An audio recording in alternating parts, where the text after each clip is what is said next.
Hey friends, I'm glad you're able to join me today.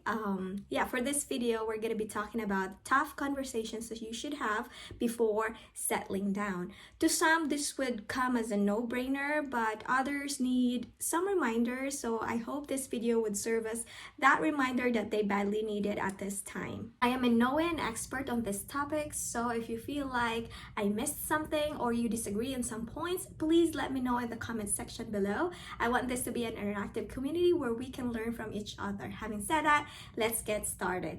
Research shows that 80% of marital conflicts are rooted from finances. That's why, number one, before getting married, you should be aware of each other's SALN. SALN is Statement of Assets, Liabilities, and Net Worth.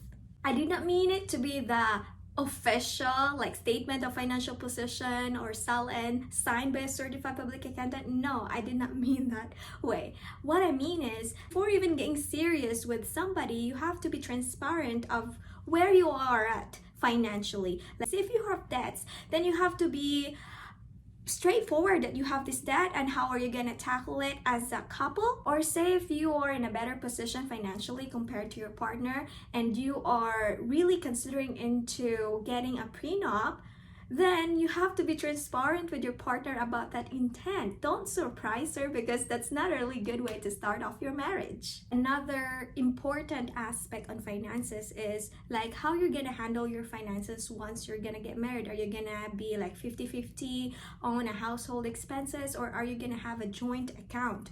This is really important to discuss as a couple. If you're gonna ask me, my husband and I, we are doing a joint account. We're working as a team, and I highly suggest this kind of setup. Of course, if you're marrying a Filipina, it is important that you bring up the topic about giving money to her parents. Yes, I know there have been a lot of disagreements, around this topic, but it's between you and your Filipina. Then yes, it is really important that you discuss what's going to be your stand on that aspect. Next important topic that you need to discuss before getting married are your goals, your individual goals, and how will that affect your couple goals.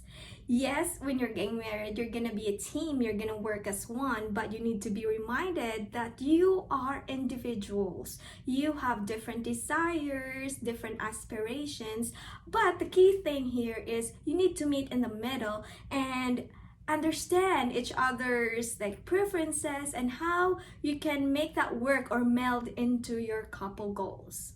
Also, at this point of conversation with your partner, you will know if that person has goals or not. And if you're someone like me who doesn't appreciate someone who doesn't have goals, then that person might not be the best person for you. Next would be the topic around kids. How many kids do you want? Or the spacing, or to begin with, if you want kids or not. Others might think that it comes obvious if you're a certain age, and if you already have kids, that your partner might think that you don't have kids. But you know what? This kind of topic is very sensitive, that you have to make sure that you are in the same page with your partner. If you're someone who's considering of not having any more kids, then you have to be transparent with that with your partner, especially if you're having, or your wife is way younger, because as women, we are wired to be deep inside, innately, we are wired to be mothers, and we have that desire to become nurturing mothers.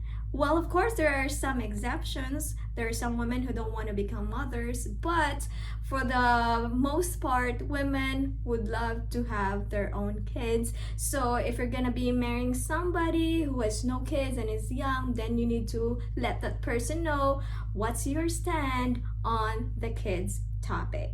Now, you're probably aware as well that when a Filipina is married to an American, people in the Philippines are thinking, foreign national, you, in that matter, has money, but that's not always the case, right? So if money is an issue for you, say you can only afford for her fiancé visa and the wedding and stuff, but not just yet for her, like say for example adjustment of status, because that of course that costs money. Then you have to let her know that. This applies to those who are bringing their Filipina to the US on a K1 visa. This doesn't apply to those who are bringing their Filipina to the US on a spousal visa.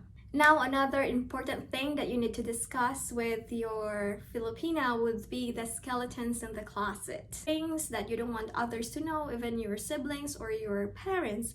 But because you're getting married, I hate to break this to you, but you have a partner now in life, so you have to let her know what you're dealing with. If you have past trauma, or if you have a big debt for that matter, or what have you, anything, you have to be 100% honest and transparent to your partner. And for the last part, but definitely not the least in terms of priorities and importance, would be establishing with your Filipina the expectations of her family on you and on her. You need to let her know your negotiable and non-negotiable items in terms of dealing with her family's demands and expectations. And say your Filipina agrees to everything that you have laid out. I just want to remind you that at some point in your marriage, there will be dramas or demands from her family that your Filipina would find it hard to say no to. So just prepare yourself for when that time comes. And of course, communication is the key. But if you're really dead set in terms of like there's only certain amount, beyond that, no more, or if you don't want to support or give something to her family, then I would say don't marry a Filipina, because you will just bring stress to your life. Because us Filipinas, we are really wired to share our blessings to our family, but of course there will be limitations, and if that's not something that you can compromise with, then don't marry a Filipina. Alright, my friends, in conclusion, I think it boils down to honesty. Honesty to yourself and honesty to your partner. Do not get into marriage and false pretenses. If there are things that are really in conflict with your values with this person, then don't marry that person. Alright, I guess this is the end of this video. If you have comments, let me know in the comment section below. If you like this video, please give me a thumbs up and share this to your friends. This has been your friend Arlene. See you again next time. Have a great day, all of you.